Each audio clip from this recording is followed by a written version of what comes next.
an overview of the history of the ECC. And we're going to start with about a 13-minute piece from Bishop Francis, who is our presiding bishop emeritus. And he gave this homily to kind of put into context what most of us have experienced and what we hope to experience as being part of the ecumenical Catholic communion. And after that, we'll get more into the history. 7 o'clock, turn into a pumpkin because I can't see at night and I need to drive back to Spokane. So I'm going to give myself plenty of time to do that. So you'll have to indulge me for that. I hope this is interesting for you. But here, let's begin with Bishop Francis. How many of you have been here when I've been here before? A number of you anyway. It's great to be with you again, trust me. And I always enjoy being with Father Loman and Kevin.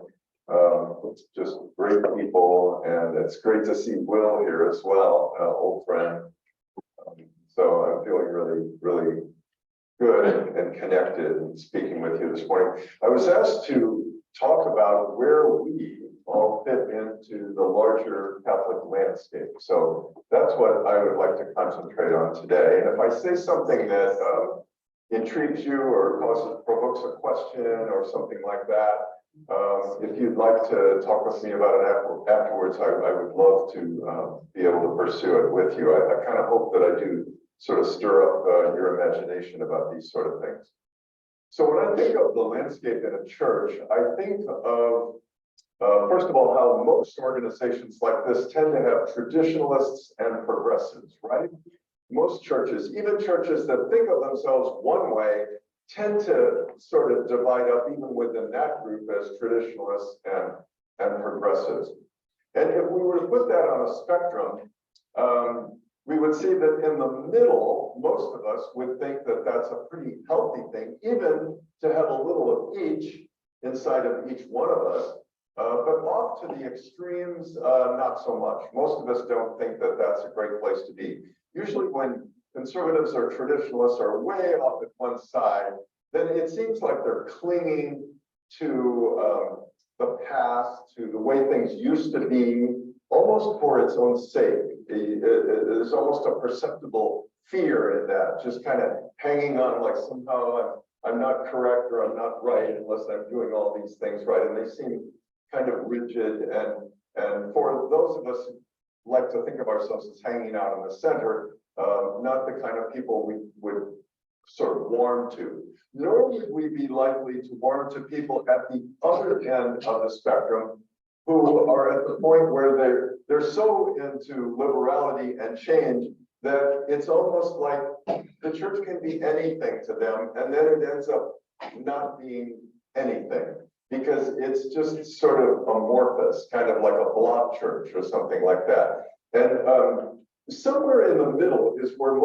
most of us like to be, where we have this sense that there are traditional elements of our church, essential things, which really mean a lot to us.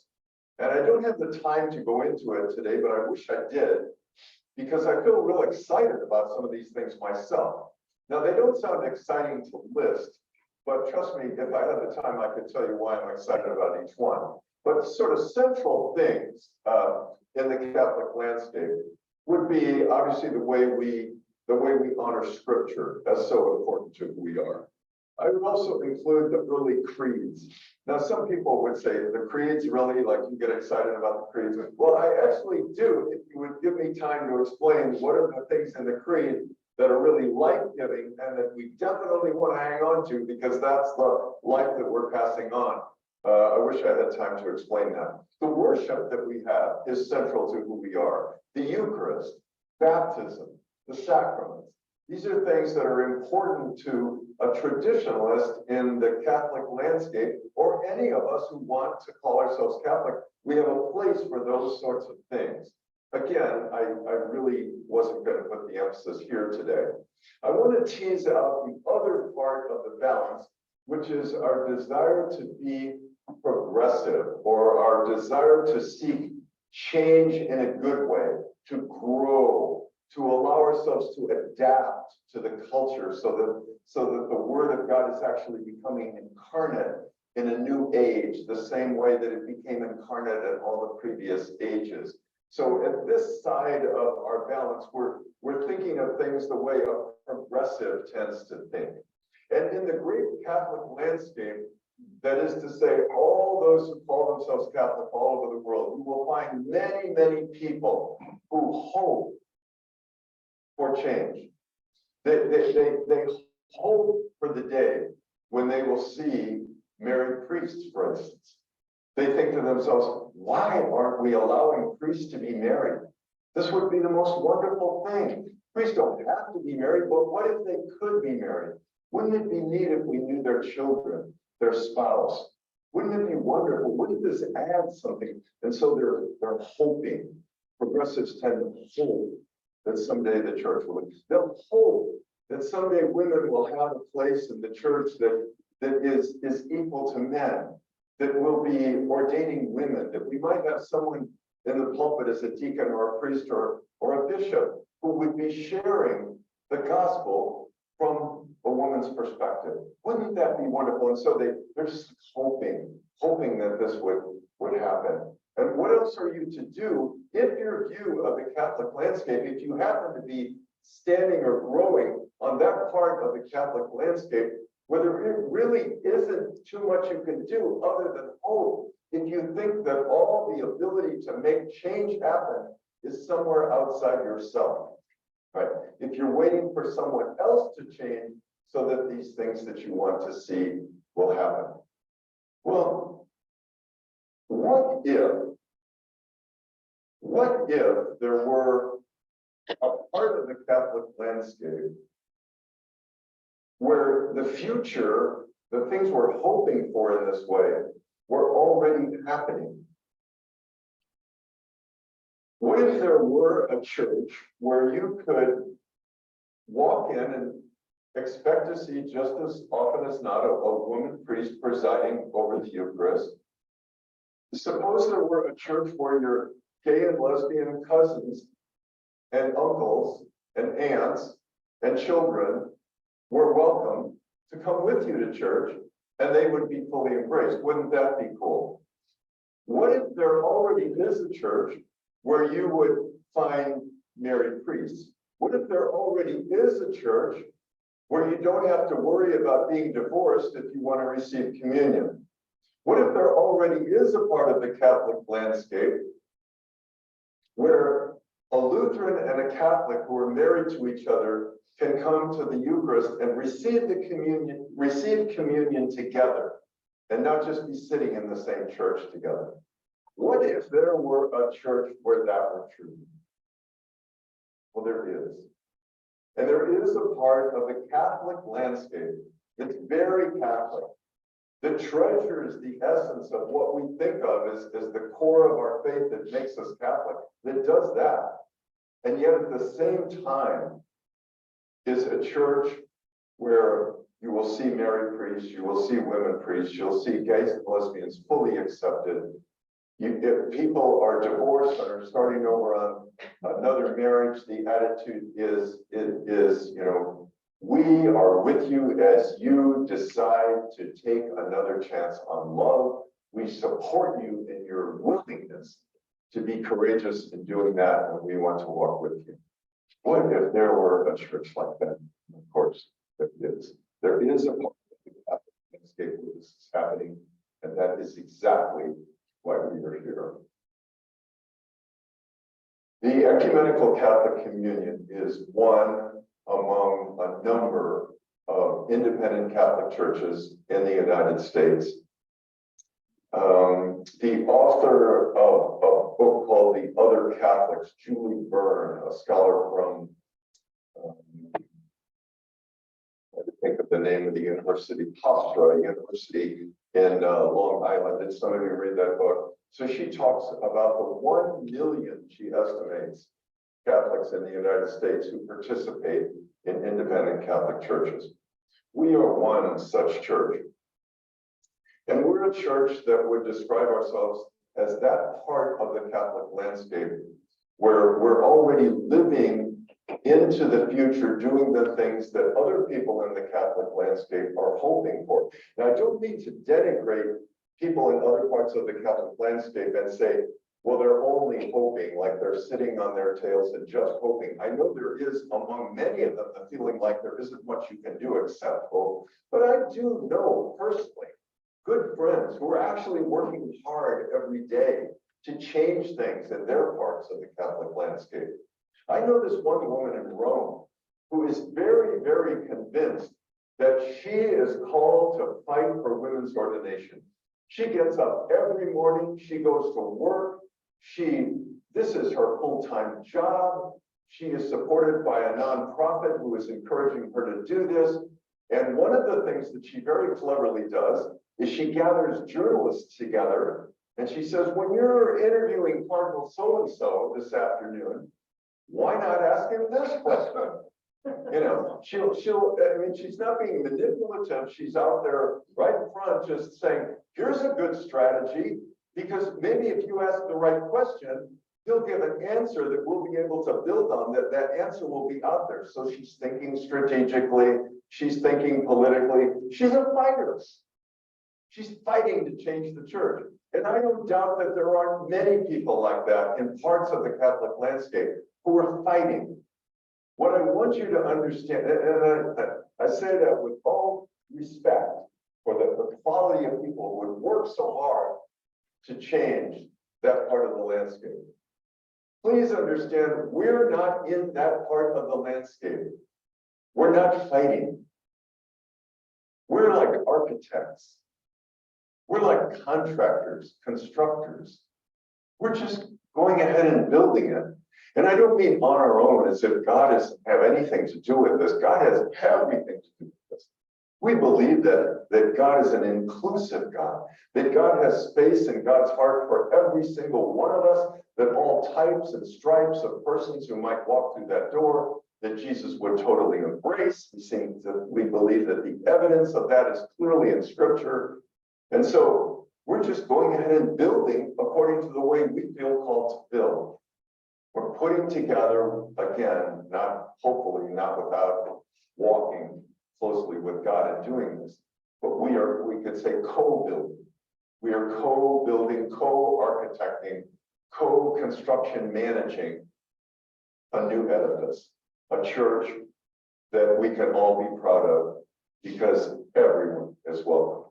In our church, right before we get in our parish church, right before we distribute communion, we like to hold up the elements, the consecrated elements, and say that everyone is invited to receive communion in our church, no exceptions. And in that, we believe we're imitating Jesus when he was standing before the Syrophoenician woman, when he was standing before the Roman centurion, when he was standing before the Samaritan. That somehow he was engaged in this other human being and wasn't seeing the distinctions that other people were seeing. He was about making communion. And that's the kind of church that I want to be. Is that the kind of church that you would like to be? Amen. Thank you. Thank you, Paul. Well, that was Bishop Frank Krebs, and he was our second presiding bishop, our first to be elected presiding bishop. And he served for, I think, 8 years. And just last synod, which was last fall, we elected a new presiding bishop. So we are trying to build something. We're trying to be co-creators. And so my task today is to help us understand how we got here, where we come from, because like most things on earth, this just didn't drop out fully formed. There is a history. Now, I'm not going to go back to the absolute beginning, but I would ask you to read the Acts of the Apostles, typically during the Easter season. We do a lot of readings from the Acts of the Apostles because this is the history of Christian community post-resurrection, post-Jesus. Today, we're only going to go back to 696. That's a long time ago, about 1,300 years ago. But that's also 700 years after Jesus walked around. And in 696, there was a man named Willibrord. He was a German who came to the Netherlands. The Netherlands, this swampy area that people kind of passed over and didn't really have too much to do. So the Pope consecrated him bishop, and there was a little town on a river called Utrecht. And so Willibrord was the first Archbishop of Utrecht. And that remained the only bishopric in all of the Netherlands until the 16th century. So quite a while, about 900 years. Now, from the very beginning of the church in Utrecht, the people elected their bishops. After Willibrord passed on, it was the community, the small Christian community in the Netherlands that elected their bishops. And that's really important to kind of keep in the back of your mind. But I also think that it's important to even put the Netherlands into kind of context, because I think just the geography and the way Hollanders or the Dutch organize themselves can tell us a lot about who they are, and the geography can tell us why they became who they became. Now, the Netherlands, or the lowlands, if you want to call it that, the Low Countries, it's a vast river delta, and there's three huge rivers that form this land, this huge delta, the Rhine, the Meuse, and the Scheldt. But what's important about this is that the boundaries of the land was always shifting around. You had to build dikes. You had to build dikes. You had to maintain those dikes. And it wasn't a lord that did that. Everybody had to pitch in, because if everybody didn't pitch in, the sea would come in and engulf and destroy what they had built. As one person said, this was the absurdity of a geographic position. It wasn't in the heartland of Europe, it was on the fringes. And so, because of the geography, because of the sea constantly coming in and the threat of the sea, they had to form councils. Councils that were really egalitarian. Now, this is important to know because the rest of Europe was developing a different kind of system. You probably remember this from your days of history, the manorial system, the feudal system. And that was really a top-down kind of thing. You had the lord and you had the peasants. And the peasants supported the lord by doing the work and giving the lord crops, and in return for that, the Lord would protect them and act as kind of a law court, but it was strictly pyramidal. And that's not the way Holland evolved. And it's because of water. The land, like I said, had to be reclaimed. And so the church or the nobility couldn't claim it for their own. I had to rely, if I was the Lord, I had to rely on all of you to help form and keep that land. Otherwise, it would revert back to the sea. One of their sayings is that God made the earth, but the Dutch made Holland. So out of this, they formed what they called water boards. And they maintained the dams, the dikes, water mills. And they developed out of this over hundreds of years a kind of really a peculiar combination of individuality and communal sensibility. And that all levels of society were invested in keeping this land dry, if you will, not that it really is, but keeping the water, keeping the sea out. I think that's really an important little piece to keep in the back of your mind, and how geography really does play a very important part in this. So, not the feudal lord of the manor that you found in practically all of Europe, but a really unique expression of how to live together communally, because everybody had to participate, or they were all going to get wiped out. So the Dutch were largely independent of the main social organizations that prevailed in all of Europe.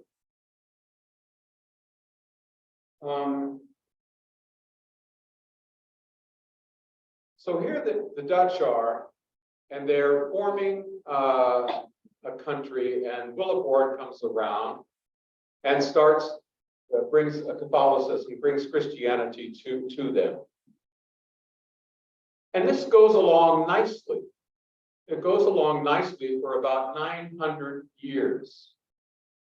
900 years of selecting their own archbishop, selecting their own clergy, and that went along, like I say, till about the time of the Reformation.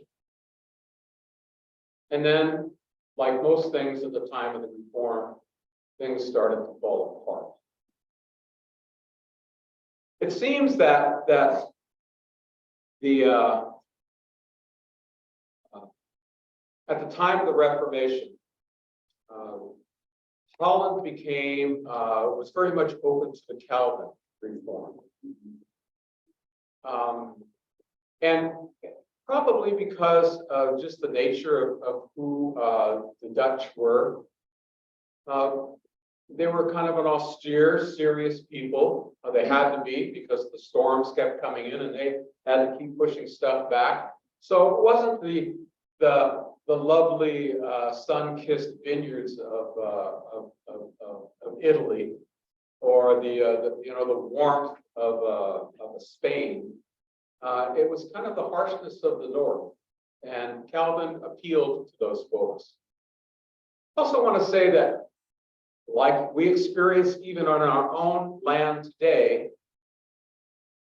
when a country, or in our case cities, are by the coast, they tend to be a little bit more open. There's a constant flow, not just of water, but of people and ideas. And in Holland especially, they always looked out to the sea, and they kept hearing and receiving all kinds of people from all over the known world at that time. And so they were a little bit more, I don't want to say progressive, but they were a little bit more open to cross currents. And again, we can find this today. We see these two blues. If you look at a political map of the United States, we see these two blue strips down here on the West Coast and the East Coast, and then the red heartland. I think it's probably just the nature of human beings. When you're constantly receiving new ideas, new people, you tend to have a more to a broader kind of view on life. Well,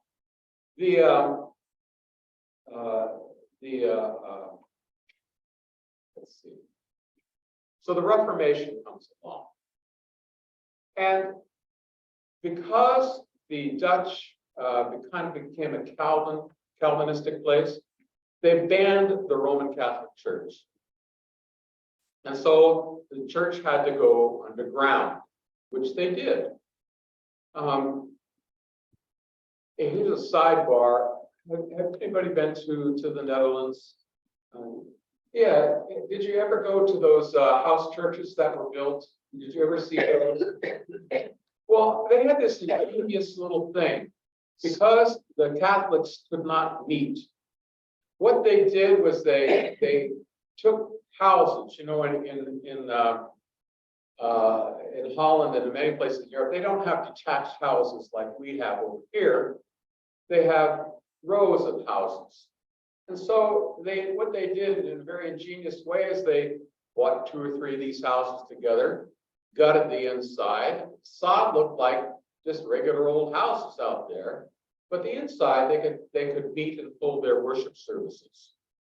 And that's what the Dutch Catholic Church started to do. Again, we're talking about, the 15th century, 1500s, around the time of the Reformation. So a good 900 years after all of this has been going on. Well, because the church had been suppressed, people thought, well, there's no more Christians, no more Catholic Church up here in Holland. Now, the Jesuits were playing a very important role as counter-reformation. And they don't come off so great in the history of Holland, in the history of the Church of Holland. Because they came in and they said, well, there's nothing going on here. We are going to take over and we are going to be the prime people over here.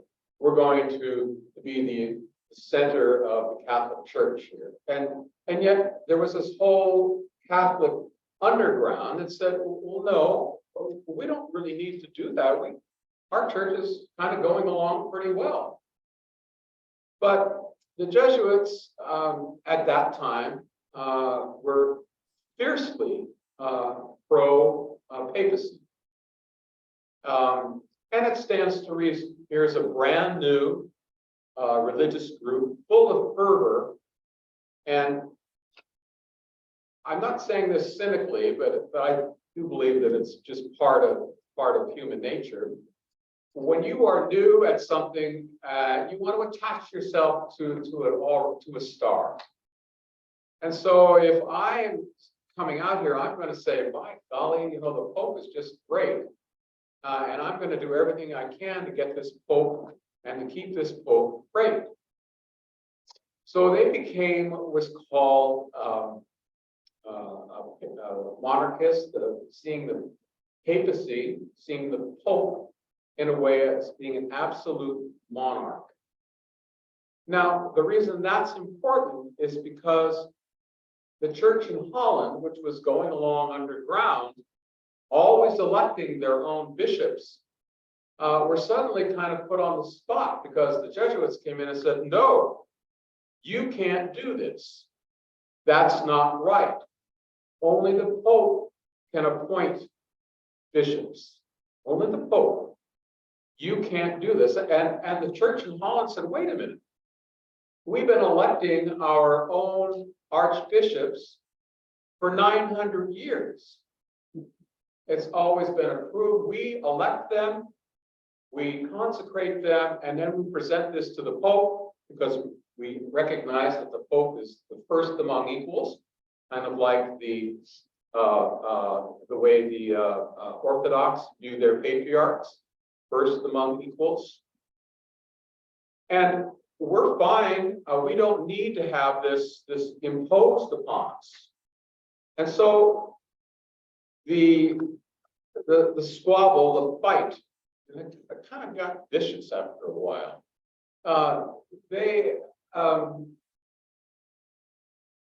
Let's just say, I don't want to get too much into the weeds, but for 100-some years, it went back and forth, and Jesuits were claiming that the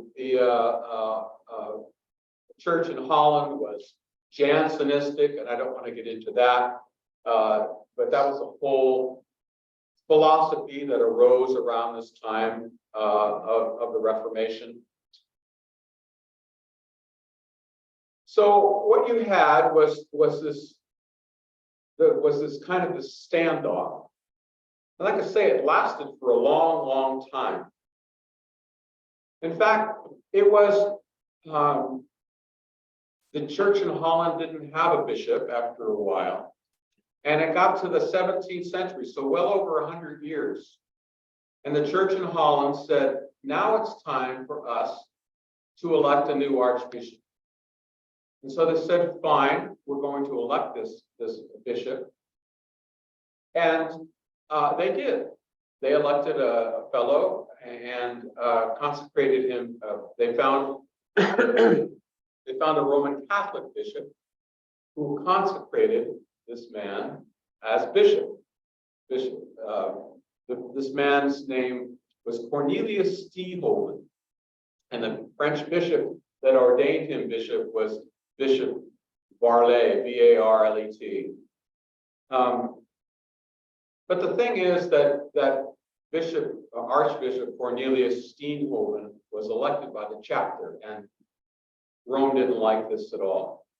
Said, no, can't do this. We're not going to let you do this. But Holland said, we've done it. We've done it for hundreds of years. Kind of like somebody coming down to St. Gertrude's saying, you cannot elect your abbess or your prior anymore. We're going to appoint for you. I mean, you think of how you would feel if your community was put into that situation. I would imagine that we talk around the water cooler. And so this tension was going on. But here's the thing: after Utrecht got its bishop consecrated, the Roman Church did not appoint another bishop for 130 years.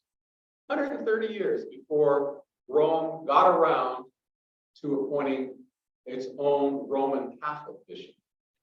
In the meantime, the church in Holland continues to grow and to exist. They continue to do what they've always done. They've elected their archbishop.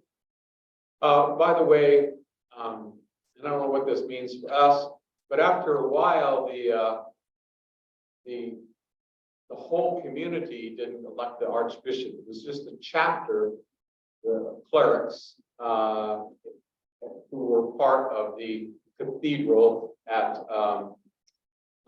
in Utrecht. And at that time, chapters, they were I don't know, kind of quasi. Can we say this, sisters? Kind of quasi monastic entities. There could have been 20 or 30 priests that were attached to this cathedral chapter. And anyway, they had the ability to elect. Okay, so that's fine. Here they are. Well, you have a real split at this time. The church in Holland continues to go on. The Roman Catholic Church says, we're not going to do this anymore. You can't do this anymore. It has to be for the Roman. And then something magnificent happened. Magnificent, I guess, at least I look at it that way. There were certain things in 1854. Does that ring a bell to anybody? The dogma of the Immaculate Conception was proclaimed. And people went, huh? What is that about? Up until this time, that was a kind of a pious belief held by many people, but it wasn't a question that you had to believe this under pain of death or as they say, let them be anathema. So that was one thing that the Church of Holland said, no, we can't get behind this. And then shortly after that, the First Vatican Council came along. That was in 1870. Then everything changed because two things happened at the First Vatican Council. The first one was the Pope was declared infallible. That is, when the Pope is speaking on matters of faith and morals, he cannot make a mistake. He is infallible that way. And the second part of this was because the Pope is infallible, he has universal jurisdiction over the whole church. So here you have, oh, and you've probably seen the old pictures of the Pope with the triple tiara. That was a sign of this absolute power. What we had evolved into in the Roman Church is an absolute monarchy. And to underscore this, there's that was called, by the way, the ultramontane, which meant kind of beyond the mountains, but what it meant was that everything had to come out of Rome. And so you had, I'm just going to do a quick thing from the Acts of the Apostles, where you were having synods and that sort of thing, and people electing, remember, they drew straws for Matthias. In 1800 years, you had this absolute monarchy that said the Pope is infallible and has universal jurisdiction over the whole church. And there was a number of churches that just rebelled and said, we can't do this. We can't, and we won't do this. Let me just read you something here. Say that this was not a received doctrine very well. This is from Archbishop Kendrick of St. Louis. He was the Catholic Archbishop of St. Louis, whose speech against the new dogma was suppressed in the council.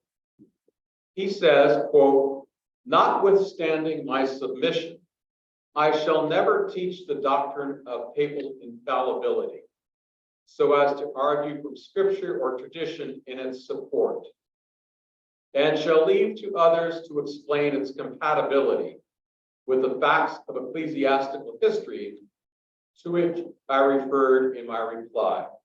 As long as I may be permitted to remain in my present station, I shall confine myself to administrative functions, which I can do more easily without attracting attention, as for some years past I have seldom preached." This was a doctrine that was really controversial, and there are libraries written about it. Yes, I'm sure you have a whole shelf. We threw them out. And why is this? Because it flew in the face of the whole history of the church. The church had never been this top-down sort of thing, or it was this tension always. And so when the First Vatican Council came along and they said, whoa, you can't do this because this is not part of our tradition. Who said this? Many Germans, many Swiss, many French, and they said they withheld their assent to this dogma. Oh, and by the way, remember Lord Acton, the famous quote, "Power corrupts, and absolute power corrupts absolutely"? That was Lord Acton, and he was talking about papal infallibility. So that he wasn't talking about a secular ruler; he was talking about the Pope. And that has come down to us as a real truth. So you had this thing of papal infallibility, and you had the universal ordinary jurisdiction. Well, because all these churches, bishops said, we cannot accept this, they held a conference in Munich. They said, what are we going to do about this? They said, well, we're going to withdraw. We're going to withdraw our support. And they didn't want to just flap out there. They said, who can we look to? Who can we coalesce around? Well, here was this church in Holland, this valid church. And by the way, the Roman Catholic Church has never said that the apostolic succession doesn't come through the old Catholics of Utrecht. They've never said that their orders are invalid. I don't know if you remember this or not, but there was a bit of a flap a number of years ago when Benedict said that the Episcopalians, the Anglicans, weren't real priests and weren't really a church. Anyway, that's probably too much in the weeds. The point is that people looked to Utrecht to coalesce around, and they formed the Church of Utrecht, who are, from the eyes of Rome, valid but not listed. And that's what I am, that's what Teresa is. We're validly ordained, but we're not listed according to Rome. But we are valid. Not that that makes that much of a difference, I just wanted you to know that. So our communion comes out of the old Catholics of Utrecht. The Union of Utrecht, like any church, ordained its bishops. Bishops came to the United States and found its way to Southern California, where a man named Peter Hickman was ordained bishop, an old Catholic bishop. Now something happened, and here it's almost 7 o'clock and I'm yammering. Something happened in the 60s or 70s and 80s. It happened with me, maybe it happened with you.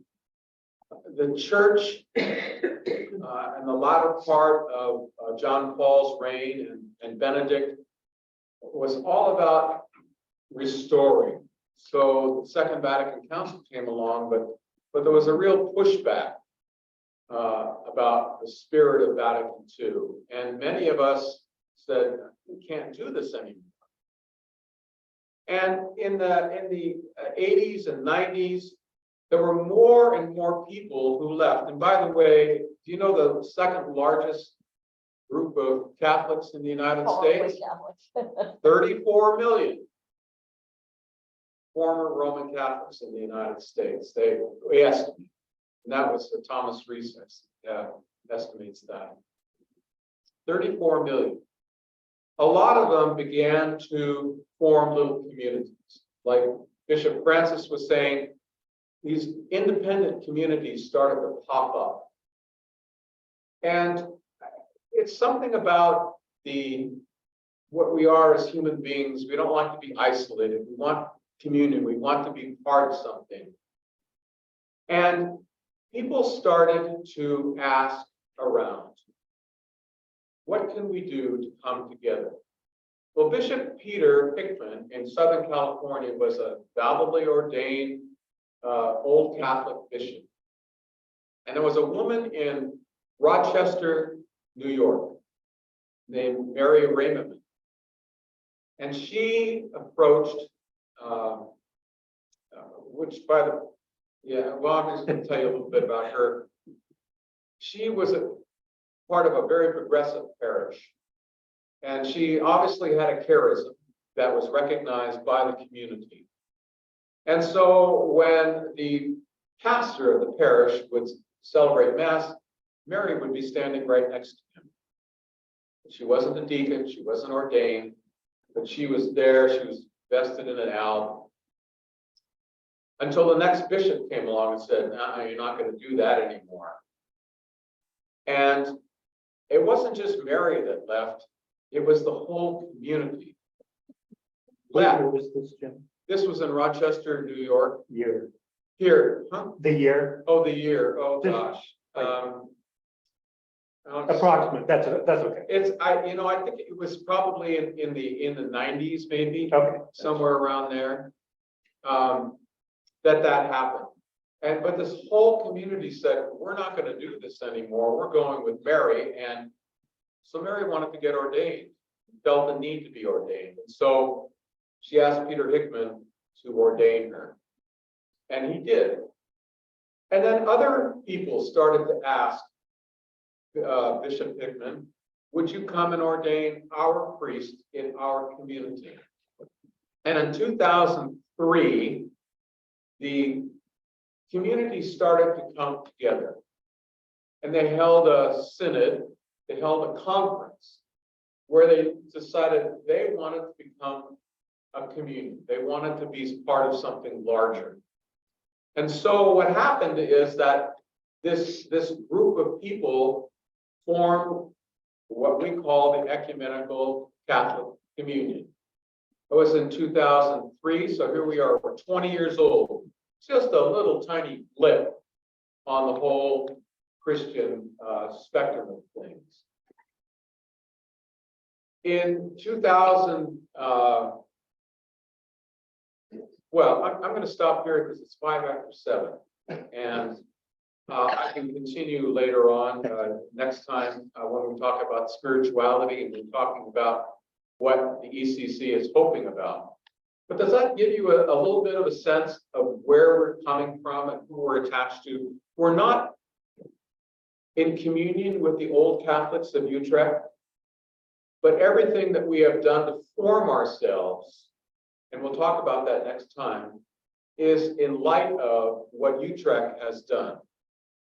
Now, if you're paying attention to what's going on in the Roman Church, which I do occasionally, you'll know that Pope Francis is called for a synod. A synod. And he's asked every diocese on the planet to hold a synod to get feedback, et cetera, et cetera. And apparently next year or the year after, I don't know when it's supposed to happen, there's supposed to be this major synod in Rome.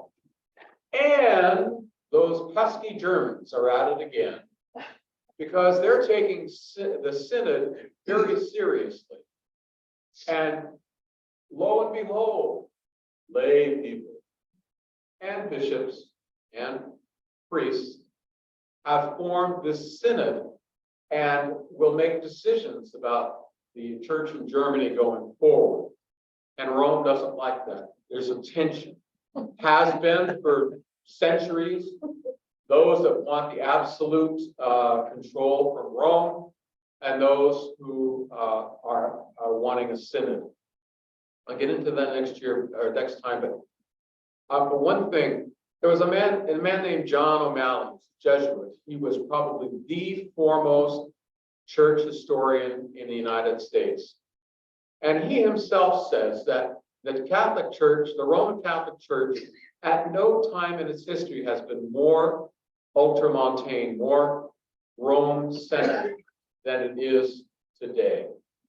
At no time in its history. And John O'Malley, he, like I say, he's probably the foremost, he's passed away, but he's probably the foremost church historian in the English-speaking world.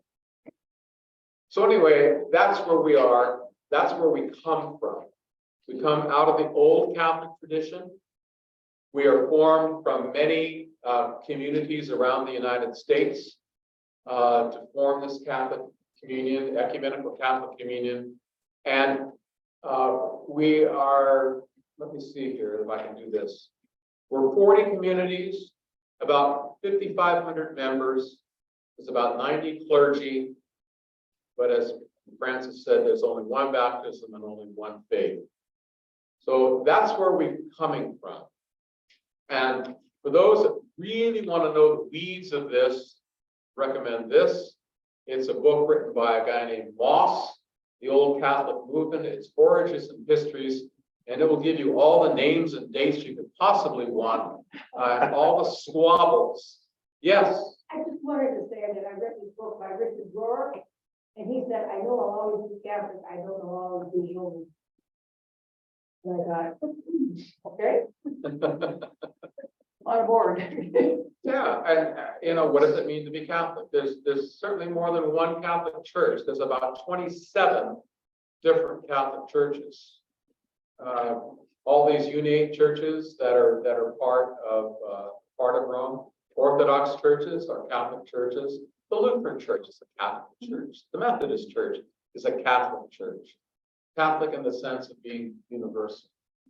But the two things that I would like to leave you with today is that our history goes back a long way, even though we are brand new, really brand new. That we're not just kind of floating out here. Like Francis said, we're not this amorphous blob, that we're not the church of anything goes. We have a history. We also have hopes, and we have dreams. And we'll talk about that next week or next time we meet, when we're talking about spirituality and Old Catholic's understanding of that. I've gone over, I'm sorry. Thank But you. Jim, you did a great job. Thank you so much. You cover next time. Oh, we got started here. Oh, yeah, sure. Therese can tell you about that. But yeah, sure. And before we wrap up, I just wanted to give an appreciation to Mary Ann. We'd be singing. We must sing. Happy birthday. Happy birthday to you. Happy birthday, you Mary. Happy birthday to you.